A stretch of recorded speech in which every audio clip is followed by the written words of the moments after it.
O mga kababayan, kung inyong matatandaan na pinakita na dati ng ating OFW na kababayan sa Amerika, yung kanyang hawak na police report tungkol doon sa pagkamatay ng negosyante na si Paulo Tancongco, nakasama sa entourage ni Madam Liza. At ayon kay Dean Chase mga kababayan, yung nabigay sa kanya is kumpleto po ang detalye mga kababayan. Dahil siya malamang daw mga kababayan ang unang nag-request ng police report na iyon. At eto po si Dean Chase mga kababayan ay isang abogado at nagkataon mga kababayan na ang hiningan niya ng police report ay kliyente niya. Kaya ang nabigay sa kanya mga kababayan, detalyadong police report. Kaso nga lang, nung sumabog ang kwento mga kababayan, tinadtad ng request ang Beverly Hills Archives Department ng kanilang kapulisan doon. At mukhang na-realize ng police department mga kababayan na matindi pala ang kasong ito.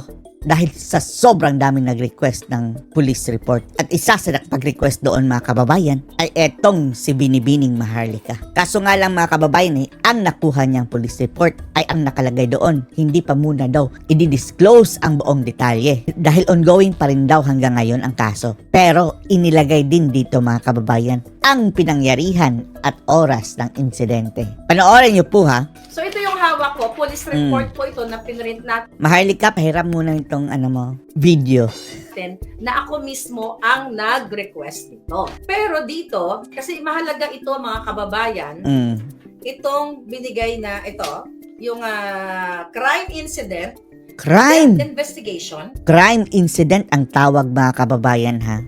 Location of incident is 9876 Wilshire Boulevard, number 504. Di ba? Sinabi ko sa inyo, 504 Beverly Hills, California, 9210 in the Beverly Hilton Hotel. Wow! Party daw yan ng mga mga kababayan. Nakokak dyan. Sana nga lang ha, hindi yan gastos ng Pilipinas.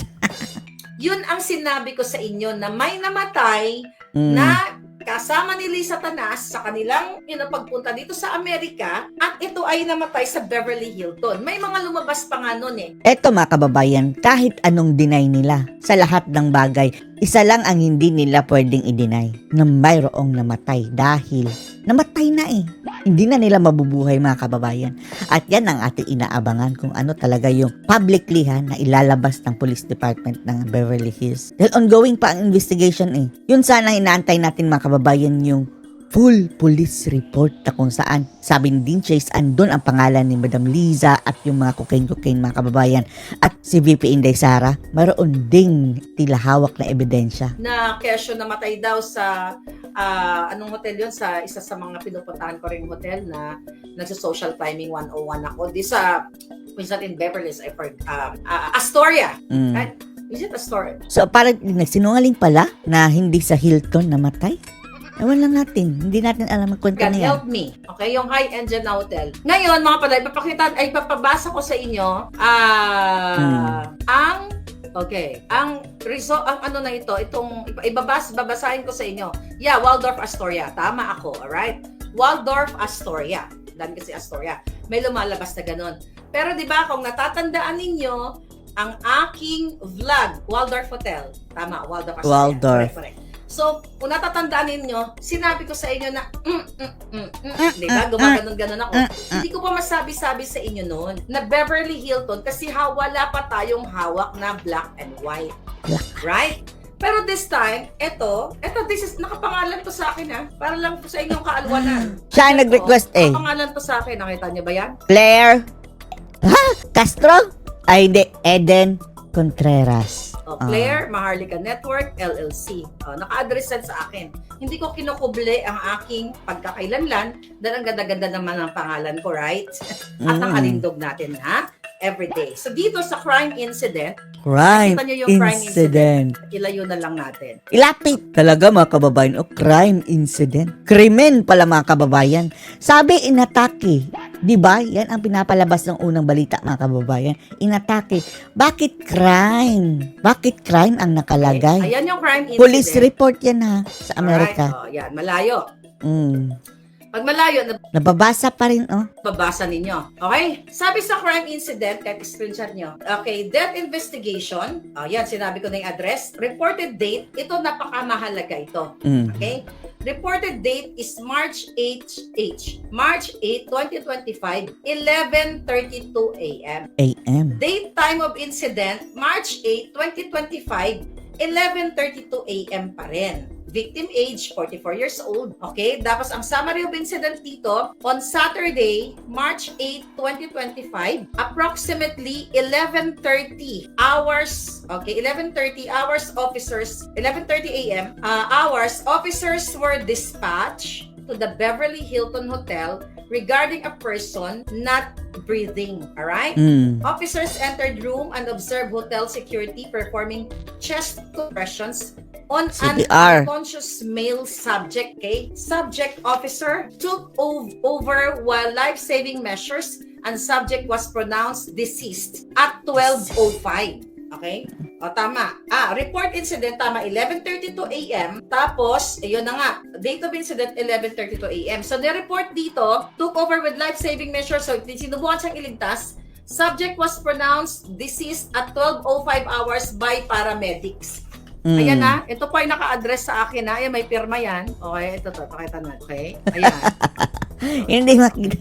Ayan, layo na natin. Ayan, nakita nyo yung oras dito. Pag malayo kasi ito, ayan, nababasa nyo, di ba? Ayan, Yeah. pinirma yan. So, pinirmahan yan ni Donna Summer. Ni Donna, okay? I know what you Number did 86 last summer. record supervisor. So, ito yung Admiral. hawak ko, police report po ito na pinrint natin na ako mismo ang nag-request nito. So, ngayon, sabi ko kanina, during this time, nung ni-request ko ito noong April 14, ay, actually, 2 beses ako nag-request. Pero yung kay Dean Chase, mga kababayan, espesyal yun, mga kababayan eh.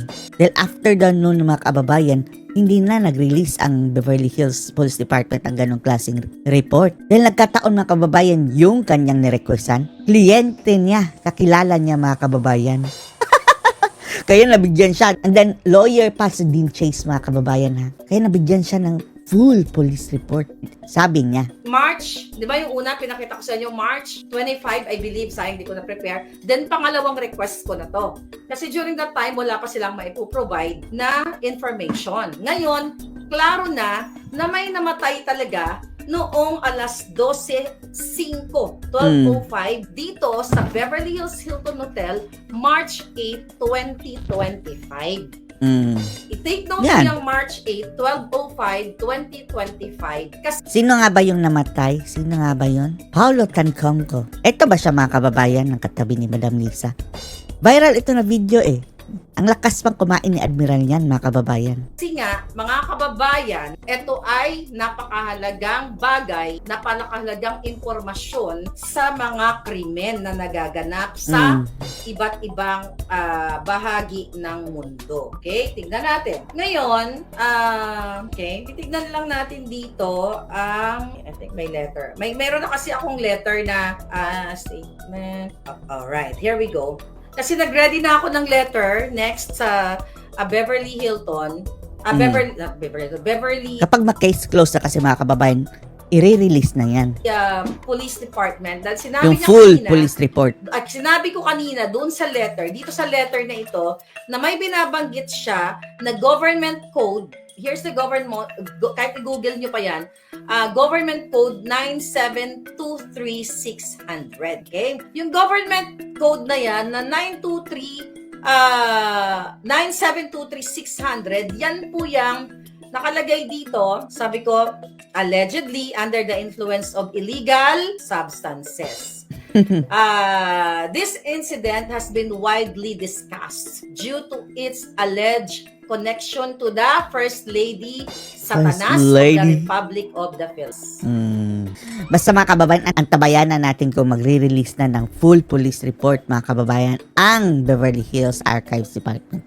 Dahil until now, under investigation pa rin daw. Anong masasabi niyo dito, mga kababayan? Post your comments below.